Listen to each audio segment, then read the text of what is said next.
So I just literally finished watching the Fallout show, and oh my god, is it good. You'll probably hear most of the reviews being, exactly the same. Everyone's saying the show is absolutely incredible, which it is. However, there are some griefs that I have with this. Now, I'm going to start with the positives, and before we go into this, I am a big Fallout fan. Fallout 4 is one of my favorite games of all time. One of them. Not my favorite, but it is definitely up there. It was the first ever, adult game that I ever got. The first game that I had to ask my parents' permission for, if you will. But to start off with, Los Angeles as a location for Fallout. What a place. Another great thing that I want to talk about is how the show looked. It looks very much like a real life version of the games. There was a lot of fan service in the show. Very cool references. The music in the show. Obviously they have all the incredible songs from the games, but also the score that they made for this show, beyond perfect. The show is very cinematic. Every single episode feels more like a movie, like a blockbuster that's meant to be shot in IMAX, and the music helps us very much.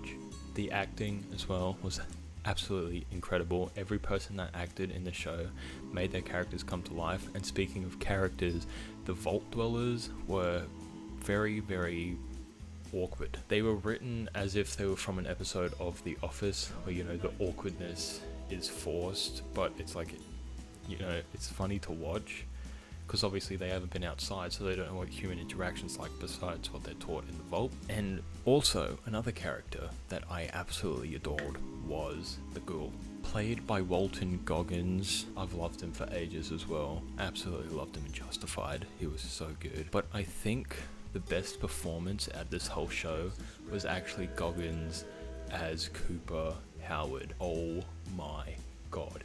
That was my favorite character of the entire show, Cooper. Cooper Howard was such a good character, and the reason why is because Hoggins played him with such emotion and such depth, and it felt so real. Every time I saw a scene with him on screen, I wanted to cry, because it was perfect. He captured this character very well. He's very important to the role. And then to see the contrast between this really big Hollywood actor and then the Ghoul, who's like this just absolute savage. He doesn't care. He'll eat people. He'll blow them up. He really doesn't care. But yes, every time he was on screen, my eyes were glued and I locked in. If I would have to have a favorite episode from this season, it would be episode 6, because it involves a lot of Cooper. A lot of backstory is given, and once again, my eyes are just glued to the screen whenever Goggins is playing Cooper. I felt emotionally attached to that character. By the end of this show, I'm not going to give any spoilers, but all of my questions were eventually answered. There were a bunch of twists throughout the show, especially in the last episode, and I feel like every, piece of media is doing that now, where not only do they have one twist, but they have 8, and it's please, I don't need this. Another thing that a lot of other media seems to be doing now is having a different title card, and for this it was really cool that they had a different title card for each episode. But yeah, those are the positives. It's such a good show. I cannot recommend it enough, but I'm going to go into the negatives now. Still spoiler free, however, just go and watch the show. So I think one of the biggest problems that I had with this show was that some scenes required you to have knowledge of the games for you to be able to understand what was happening. Now, the best part about games being adapted into screenplays is that random people who have never touched anything game related in their life get to experience the story through a different form of media. Like for the Last of Us show, for the Witcher show, you needed absolutely no explanation of the game about that, because the show handled it so well. They treat the audience as new people, and considering, this is my biggest grief about it, the show is set in the Fallout universe and it's not following a main story from the games, which gives even more reasoning as to why there shouldn't be assumed knowledge in the show. There were certain things that characters would do and or take that normal people wouldn't know what that is, and then there's no explanation on screen. Obviously, as a Fallout fan, you're like, oh, that's the thing, that's so cool. But, random people would be like, what? Another thing, the whole Vault subplot was so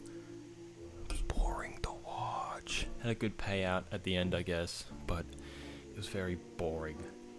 Worst part of the show, actually. And then my final little gripe of the show was the comedy. Sometimes the script, it felt very forced and it wasn't very funny, and it just kind of felt like that sort of humor that makes serious situations bad. Sometimes it worked very well. I thought Vault 4 was hilarious, and there were a couple of jokes that I actually laughed at. Besides those two jokes, everything else was just like, a penis. Am I right? Like I said, the fan service was very good. If you're a Fallout fan, you will definitely enjoy the references, at least in this show. Like I said, LA is great. Todd Howard worked on this show, and I honestly don't know how I feel about him. He did good producing this, executively. Make promises that you keep next time, Todd Howard, please. I'm still recovering from Starfield. Besides that, that is my really quick and quiet review of the Fallout show, and I hope you guys enjoyed it. Let me know what you guys think. I'm sure you all loved it, because it is a really good show. I couldn't recommend it enough, and I'm giving it an 8 out of 10. Thank you guys for watching. Have a good day, and I'll see you in the next one.